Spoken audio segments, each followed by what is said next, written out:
Hi. How do you determine someone else's sexual orientation? Did you just get uncomfortable? All human beings determine other people's sexual orientation. They do it in three ways. They do it by looking at their self-identity, by looking at their behavior, and then looking at their capacity. And you might ask, why am I talking about this? Because by looking at this, it could help you determine what your own sexual orientation is. And it might also be interesting. So let's talk about those three things. The first one being self-identity. If you are walking down the street and someone says that they're, let's say, bisexual, do you believe them? You can choose to believe them or you can choose not to believe them. You just kind of accept, most people just accept what someone else says as gospel if it has no bearing on your life at all, right? If someone's name was born Charlotte and they say their name is Tina, what does it matter whether or not you call them Charlotte or Tina? You call them whatever you want to call them, right? However, what do you do when you are in an intimate relationship with them? Whether you are a relation, as in terms of like a brother or a sister or a parent or a child, and what do you do when you're in a relationship, an intimate relationship, sexual or otherwise, with someone, whether they're a spouse or girlfriend or boyfriend or whatever? Well, sexual orientation or sexual identity tends to be kind of tough because we all have a conception of how humanity works and how humans work in particular situations.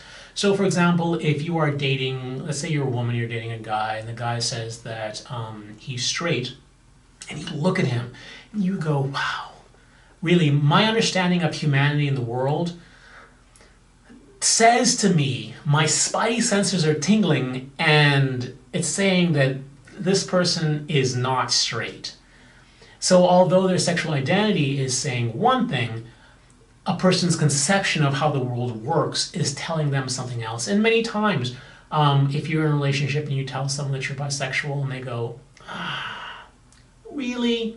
It's because their conception of what, how the world works, what things are, is off from what you were telling them. And many times it's kind of a helpful thing where, there are many situations where guys tell their girlfriends they're straight, and on the side they're doing all these other things, and it's just like, something doesn't feel right here. Or even if you were to say that you're bisexual, like for example, there's a person who, let's say the person's gay, and let's say that you are bisexual, and the gay person who is, really scared of getting their heart hurt because they've probably been hurt before, and they ask you what your sexual orientation is, and you say, I'm bisexual, and in actuality, you are mostly straight, and you are perhaps just interested in taking a trip, a gay trip down gay town, just to see what it's like because you are bisexual and you do have that interest in that, desire, or you're just interested in sleeping with someone, whereas the other person wants something a lot more, and you're almost using bisexual as a kind of way of not answering their question, because what they're really asking is, are you going to hurt me with your sexual desires and at some point not wanting to be with me because of it?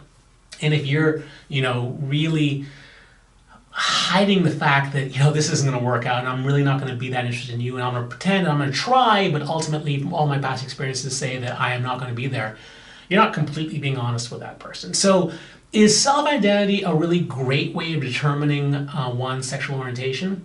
Oh, man, well, if it's someone it doesn't matter to, then sure, fine, whatever. But if someone you're actually in an intimate relationship with and you're scared of being hurt, I'm going to say that as much as I want to say that one should just trust what someone says and take them at their word, oh God. There are too many people who lie and deceive out there to really, really just take someone at their word if it matters to you. Like if it doesn't, whatever.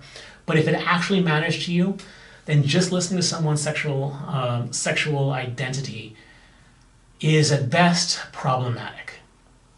Sorry.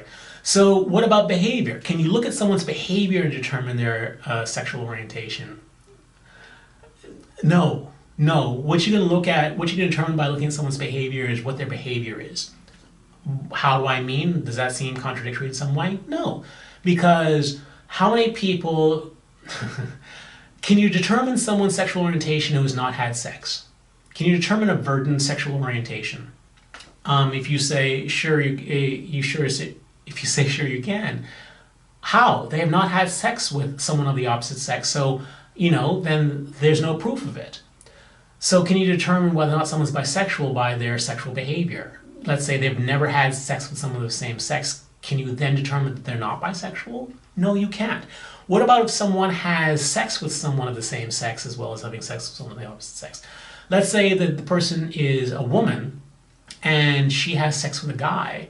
Can you determine, and then has sex with women, can you determine that she's bisexual simply because of the fact that she's had sex with a guy?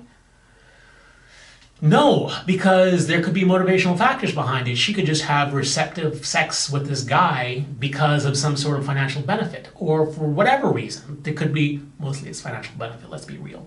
But it could be for whatever reason. And just because a person puts themselves in there and just allows things to be done to them doesn't determine anything. It's just a way of identifying behavior. And the same thing is true with, guys who, let's say, have sex with other guys. If they're in a receptive situation, okay, they could be having it for what? For financial gain again. Or it's usually financial gain, let's be real about this. So one's behavior does not necessarily determine one's sexual orientation. So that's not really great either.